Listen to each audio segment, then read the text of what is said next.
안녕하세요. 김기동 한자입니다.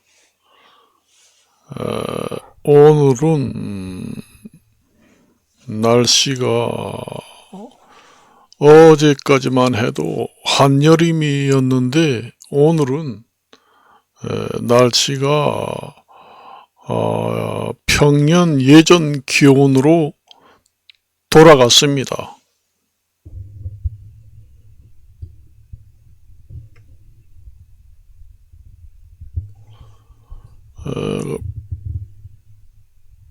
평년 예전 기온으로 돌아갔습니다. 한동안에는 날씨가 너무 더워가지고 생활하기가 좀 불편했습니다. 그러던 것이 오늘은 날씨가 원상 회복이 되고 정상적인 날씨입니다. 이 시기에 딱 맞는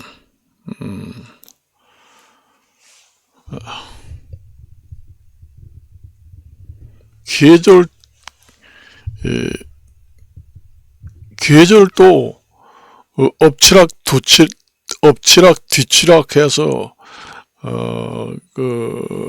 변동이 심합니다.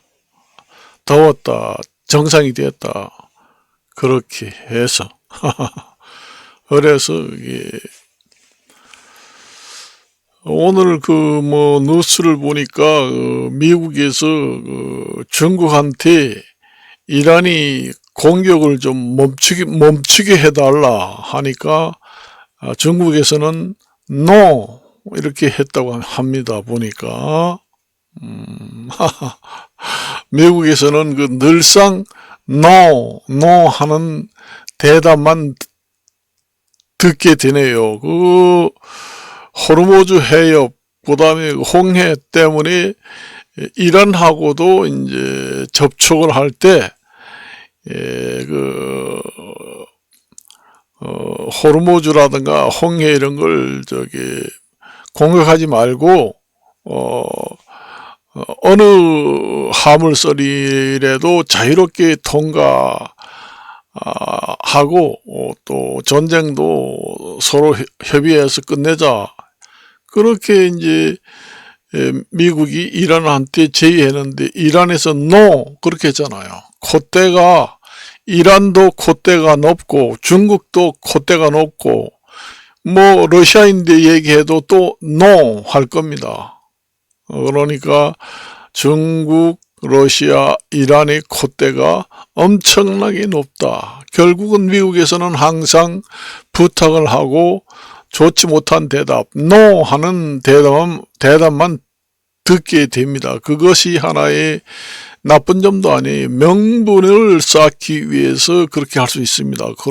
그렇게 하면은 더 무서운 나라가 됩니다. 사실상 미국이 명분을 쌓아가지고 이란을 대대적으로 공격을 하겠다는 얘기가 될 수도 있습니다. 그렇게 공격을 대대적으로 만일 이란이 계속해서 이스라엘을 공격한다 그러면은 미국에서 지원해가지고 대대적으로 또 반격을 하고 그렇게 해서 중국이나 이란을 끌어들여야 합니다. 거기도 지금 전쟁을 하는 입장에 있고 경제적 어려움이 있는데 우크라이나 전쟁을 해야 되고 이란의 중동 지역에 또 파견을 해서 지원을 해야 되고 또 경제 성장률도 좋지 않은데 나라 사정도 좋지 않은데도 이란 개입을 해서 지원해야 되고 러시아도 지원해야 되고 그러면은 러시아도 두 개의 전쟁을 치르는 것과 마찬가지가 됩니다. 그렇게 돼야 전쟁 구도가 맞다. 밸런스가 미국은 이스라엘을 지원하고 우크라이나를 지원하고 그렇게 동시다발 2개 이상의 전쟁을 지원하고 있는데 중국이나 러시아는 하지 않으면은 그 전력 소비도 없어서 군사력으로 보면은 군사력이 증강이 될 수도 있고 우크라이나 전쟁에서 승리할 확률이 높습니다. 그래서 이제 이란에서 저렇게 동시다발 전쟁을 일으키기도 하고 또 물가를 또 인상시키려고 아덴만, 홍해, 호르무즈, 해협 이런 걸 차단해 가지고 석유값을 비싸게 팔아먹고 또 자유진영 국가의 그 애를 좀 먹이겠다. 물가를 인상시켜서 좀 자유진영 국가에서 애를 먹게 만들겠다. 그래야 빨리 러시아에서 전쟁에 승리하고 할 것이다. 그렇게 생각을 하고 하잖아요.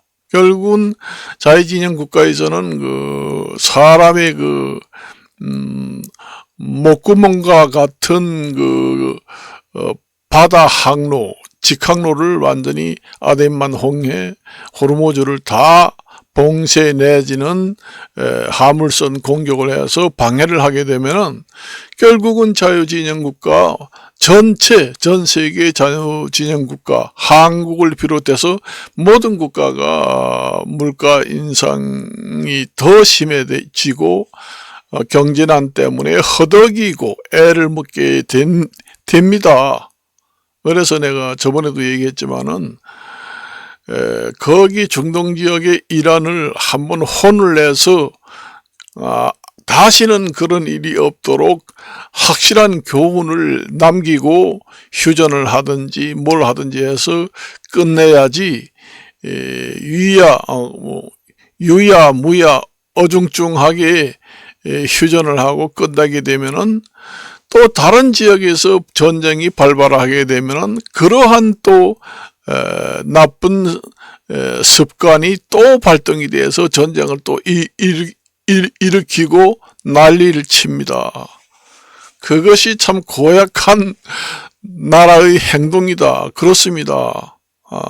그래서 이란이 점점 그 군사력이 강하고 기술이 발달되기 전에 완전히 제압을 하고 다시는 그런 일이 없도록 하고 저번 시간에도 얘기했지만은 아덴만 그다음에 홍해 호르무즈 해협은 국제 그 공동구역으로 설정을 해서 어느 나라도 공격을 하게 되면은 앞으로 핵무기를 가지고 사용해도 할 말이 없다. 그런 조약을 UN 현장에다가 그 법조항을 집어넣어야 합니다.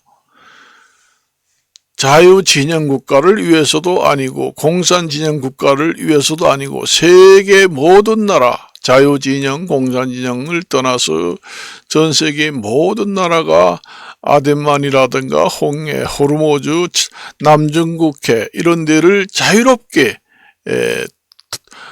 배가 항로가 다닐 수 있게 그렇게 만들고 어느 나라든지 그 해협을 항로를 봉쇄하거나 그 침략을 해서 화물선을 침몰시키고 해협을 봉쇄해서 막아버리는 경우에는 핵무기를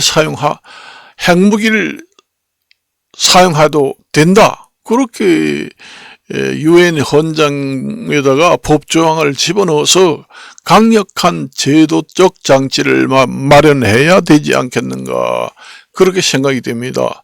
그 재래식 무기만 가지고 맨날 때려 부시고 또 난리 쳐봐야 괜히 전력 소비만 되고 확실한 성공도 이루지 못하고 항상 분쟁만 일어나고 그렇습니다. 그래서 해협을 봉쇄하거나 침략할 경우에는 핵무기를 사용하도록 UN 헌장에 법조항을 집어넣어서 UN에서 결의안을 확정을 해서 유엔 헌장에다 집어넣어야 합니다. 그렇게 되면은 그 명분이 있잖아요. 유엔 헌장에 아덴만이라든가 홍해, 남중국해, 호르무즈 이런 데를 봉쇄하거나 화물선이 자유롭게 통과하지 못하게 공격을 해서 침몰시키는 경우에는 막바로 핵무기를 그 본 나라에다가 투하를 하면 됩니다. 그럼 잠깐이면 끝나잖아요. 뭐 조그마한 나라든 큰 나라든 한 방이면은 완전히 날아가니까 그것이 어떻게 보면은 그 사람의 그 인명을 줄일 수도 있고 전쟁을 미연에 방지할 수도 있기 때문에 그게 최고입니다. 그렇게 되면은 전쟁이 일어나지도 않아요. 그렇기 때문에 그 귀중한 그 서민들의 생명도 지킬 수가 있다는 얘기죠. 만약 유엔 현장에 유엔에서 결의해가지고 유엔 헌장에다 그런 법조항을 집어넣으면은 이란에서도 전쟁을 일으키지 못합니다. 그렇게 해야 돼요. 그리고 저번 시간에도 얘기했지만은 그 우크라이나 러시아 전쟁도 휴전을 하려면은 우크라이나를 나토에 가입시키고 우크라이나의 이스라엘 나라처럼 핵무기를 핵 보유 국가로 그 기술력을 높이고 나토에 가입시키고 만일에 그 우크라이나를 침공하게 되면은 막바로 핵무기를 사용해도 할 말이 없다 하는 조건으로 휴전을 해야 됩니다. 그렇게 되면은 러시아가 함부로 그 발트해라든가 우크라이나를 침범하지도 못하고 전쟁이 일어나지도 않기 때문에 확실한 방법이에요. 그러한 조건을 걸어서 평화협정을 하는 것이 확실한 교훈을 주는 효과보다 더욱더 좋은 효과가 난다. 그렇게 생각을 합니다. 그래서 오늘은 여기까지만 이야기를 하고 마칠까 합니다. 안녕히 계십시오.